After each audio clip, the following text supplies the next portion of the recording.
This is like a reunion for me. Of course. My experience of working on this problem, you know, is a road movie in my head that you all got to see. And so I'm just humbled and so touched that, you know, I can look around the room and I see Doug and Bridget Shields and Dana Dolney from Pittsburgh, and I can see Dane Pratsky from Australia, right? And Calvin Tillman and Tim Ruggiero from Texas over here, and Gwen from Colorado, and Deb Thomas from Wyoming, and my mom down the center aisle, wherever she's from. Mothers Against Fracking, Mothers for Sustainable Energy.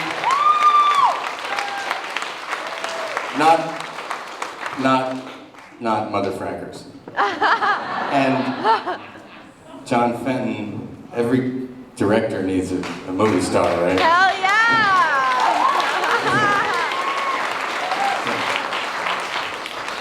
So, you know,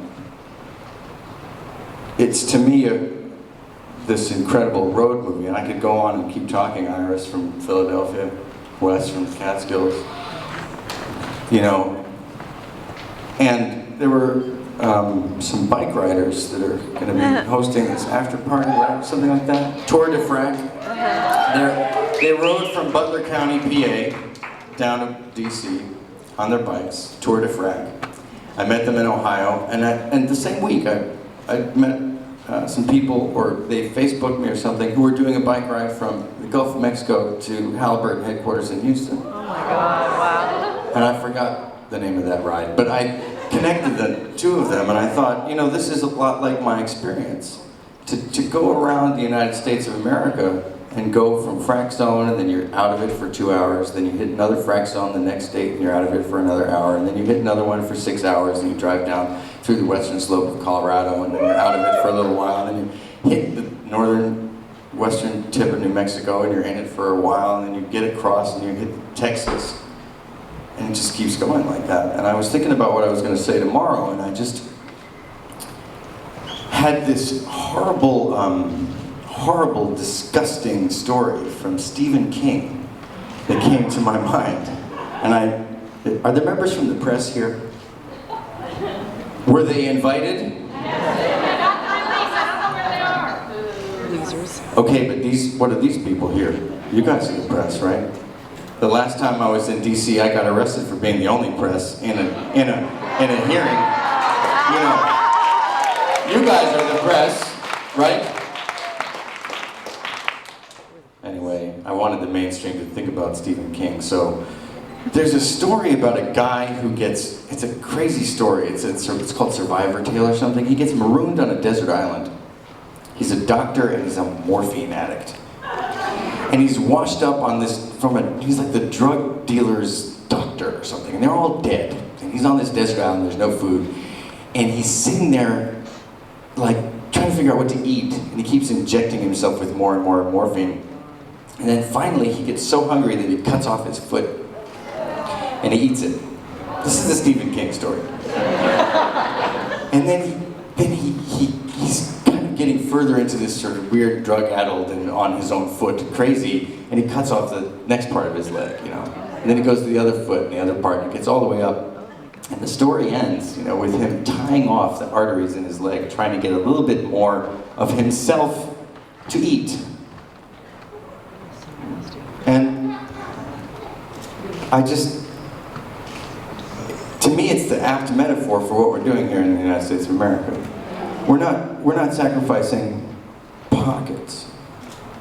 We are going from place to place. Because when I thought about these bike rides, I thought, well, next summer we should get a bike ride going from every state to each one of these places and point out that America's not a thing to be eaten, you know. America, after doing this for, you know, you travel around enough, and Bill knows, America is your body. You know, this accent that you hear from John here, and then this one from Robert Finney over there, from Arkansas, you know, from Pittsburgh.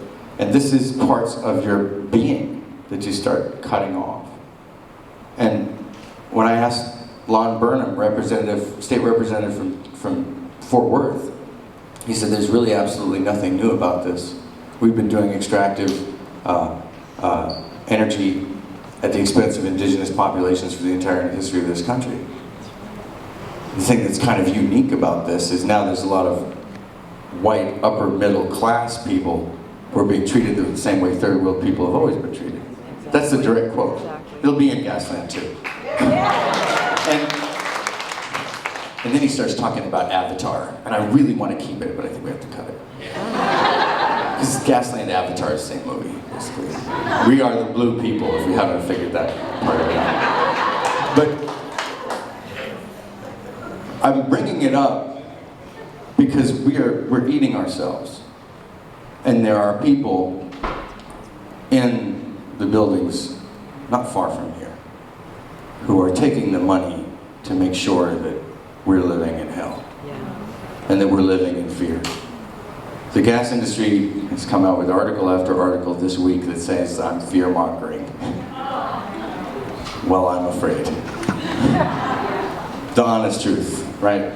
It's scary as hell to be staring down what Jenny is talking about every day. All over this nation, people are not alone. And guess what? The press isn't here. So you have to do that job, I have to do that job. You have to jump up and say, I'm going to be the press for the 25 people that I know.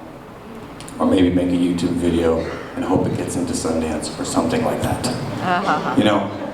But this is the incredible experience that I've had, so I'm incredibly humbled to be here to talk about it. But as Bill says in the new article, there is an enemy. And we have to make sure that we start to know their names. The people who run Chesapeake, ExxonMobil, and Shell. The people who take their money to get elected so that they don't listen to you. There's a great website. Is Steve in the house? Kreutzmann? DirtyEnergyMoney.com. You can look up your representative and find out how much money they took.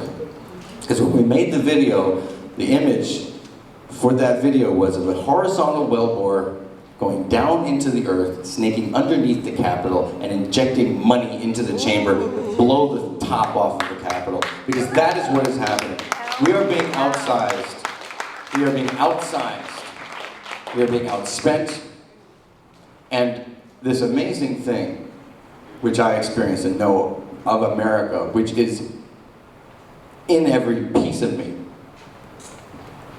That is what we're supposed to be building here, representing here. My body, my foot, my leg, my arm, my hands, my fingertips, my eyes.